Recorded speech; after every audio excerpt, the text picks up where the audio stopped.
koristi, ali ovo su nepobitne činjenice. Predsjednika Skupštine Plinacra, gospodina Milana Plečeša. Riječ je o jednom od najvažnijih i tehnički najsloženijih projekata hrvatskog plinskog transportnog sustava vrijednog 80 milijuna eura. Složenost projekta potvrđuje činjenica da trasa prolazi ispod rijeka Save i Krapine, željezničke pruge i autoceste. Ovim plinovodom povećali smo fleksibilnost upravljanja transportnim kapacitetima te omogućili povećanje transporta plina prema Sloveniji sa sadašnjih 260 na 876 milijuna kubnih metara plina godišnje. Posebno ističem da smo gotovo cijelu trasu nalazi unutar postojećeg koridora magistralnih plinovoda. Time je utjecaj na okoliš sveden na najmanju moguću mjeru. S ponosom mogu reći i zahvaliti se izvođačima radova da je projekt realiziran u planiranim rokovima i unutar predviđenog financijskog okvira.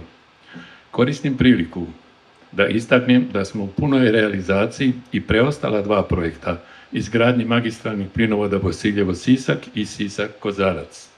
Zadovoljstvo mi je kazati nekoliko riječi u prigodi dovršetka ove dionice, još jednom velikom u biti koraku naprijed za naš transportni sustav, još jedan magistralni plinovod, ovaj puta dionica Zabok-Lučko. Prije svega da stavimo malo stvari u kontekst i u optiku prije nekoliko godina. Mi smo se prije 5-6 godina susreli sa najvećom energetskom krizom kakvu većina ljudi nije mogla niti zamisliti. I mislim da je važno da razumijemo što država i sve institucije koje su s njom povezane nakon takvih novih promijenjenih okolnosti radi zbog neovisnosti u smislu opskrbe, zbog sigurnosti u smislu opskrbe, zbog stvaranja položaja Hrvatske kao regionalnog energetskog čvorišta. Naime, na početku našeg prvog mandata, sad već prije 10 godina, mi smo u biti presjekli tu raspravu koja je trajala 4 desetljeća u hrvatskom energetskom sektoru. Treba li Hrvatskoj ili ne LNG terminal? To je bilo takozvano prethodno pitanje. I jednom kada se ta odluka donijela, nakon toga su svi ovi projekti na kojima nazočimo u zadnje vrijeme, a provodi Plinacro, postali prvo mogući, a drugo i smisleni. Dakle, ako je nama potrebno 2,7, 2,8, a samo terminal na Krku u Omišlju može prihvatiti godišnje 6,1 milijardu kubika plina, onda to znači da je naša sposobnost transportnog pravca i regionalnog energetskog čvorišta sada u biti realizirana sa ovako velikim projektima. Pa samo ovaj projekt koji se treba dovršiti, jer sad slijedi još dionica od Zaboka do Vrgaca, kad se to riješi, mi ćemo sa postojećih 256 milijuna kubika plina godišnje imati mogućnost transporta prema Sloveniji 1,5 milijardu kubika plina godišnje.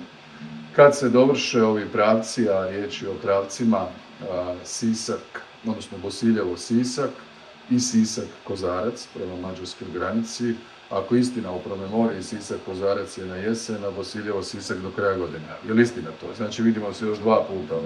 Dobro. Onda ćemo moći prema Mađarskoj transportirati 3,5 milijarde kubika plina. A južna plinska interkonekcija ima kapacitet dugoročni 1,5 milijardi kubika plina. Na taj način najbolje smo zaokružili ono što je bio i smisao ove ogromne velike investicije koja će ostati, koja nam jača tu energetsku otpornost i pridonosi strateškoj autonomiji Europske unije kada je riječ o energetskoj sigurnosti. Bravo. Zahvaljujemo na svim ovim pohvalama, jel? Je li ovo Darija? Ovdje sve skupa je, oni pokrivaju Međimurje, ovaj dio regije. Koliko ljudi tu radi? Tu radi neki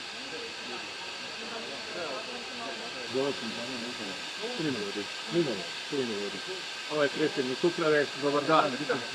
Vi ste predsjednik uprave Pravo. Vi ste gospodin Araru, dobro,